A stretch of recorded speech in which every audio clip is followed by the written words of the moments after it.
Welcome to the channel. Thank you everybody for tuning in.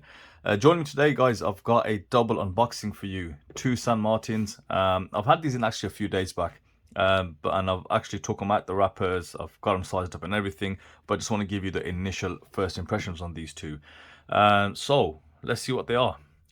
So I have two very different watches from San Martin. I have on the top the SN086G or the MM300 Homage by San Martin. As you can see, it is clearly inspired from the LX range with these upgrades from the bezel and the crown.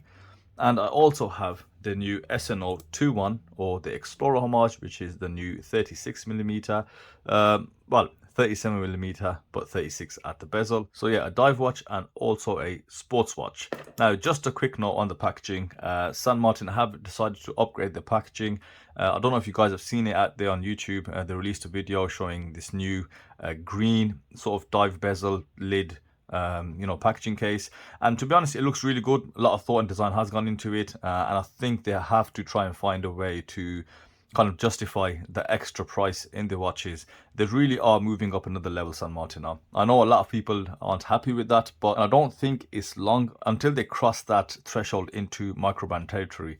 But that's a discussion for another video. Two watches here. I'm not going to open the boxes. You guys know what comes with them. You've got documentation, etc. There is one thing which I really did like that came with this Explorer Homage. It does have screw-in links, and they gave this really cool looking snub-nosed screwdriver. It works really well, so I'm actually really impressed that they gave this fully nailed, and you got this really short head, and that slots, just look at that there, it actually prevents a lot of screw slippage, and it slots in so nice into the screw. So this is definitely a tool I'm going to use and hold on to. So the San Martin MM300 Homage, aka SN086. Now, you guys definitely know your boy here, the watcher, is a huge fan of the Seiko MM300 homages. This one's being a Proxima, not an actual Seiko MM300, bit of a naughty mod. And I think it's about time I actually went out and got this. Now, back when I bought this Proxima, they did have an MM300 homage. Didn't look too different from the Proxima, so I actually went with that. Of course, it was a bit more cost effective as well.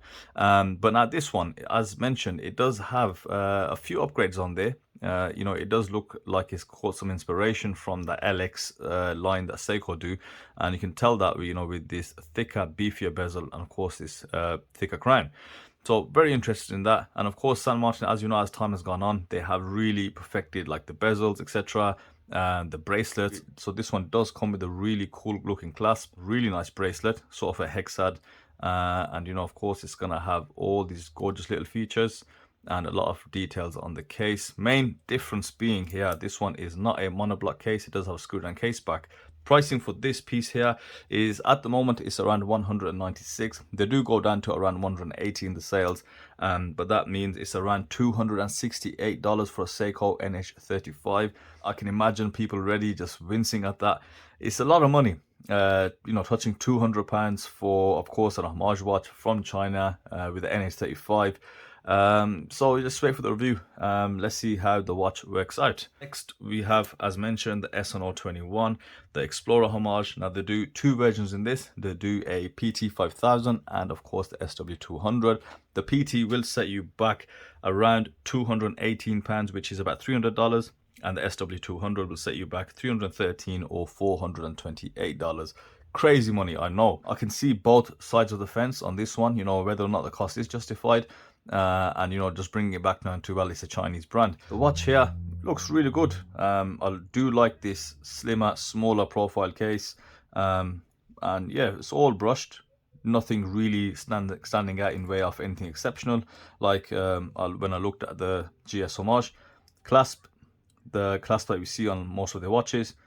So okay, quite good. I did call this watch out a while ago, made a little video, but I feel San Martin just gave, I think, too many dial variants there, and there's got to be a bit of a balance between seeking subscriber reviewer input and then actually having their own input. But you all heard the saying, too many cooks will spoil the broth, and I felt there was an element of that. They gave, I think, 5 different logo variants, a few design options, and they made a batch of each. I think that's too much. You shouldn't leave it to too many people. You should have, your own dedicated design team that does reach out, just for some kind of check here and there. But that was just a bit excessive in my opinion anyway. So I am looking forward to reviewing both watches. If you guys do want to check them out, then I'll leave the link in the description. Feel free to go ahead and check them out on AliExpress. The links are affiliated. You should have seen a paid promotion notification in the top left corner. This one I paid for. This one was not sent for free. The MM300 homage was sent over to me for free, and this was sent by not St. Martin themselves, but a store called Stanley Watch Store. I will also link this to their store. Please do check them out, and not only for watches, they've got some really top quality stuff for modders as well. So definitely check them out. You'll definitely thank me. Okay, that's it for this short unboxing, and I'll see you shortly for the review on both these watches. Thank you for watching, and I'll see you on the next one.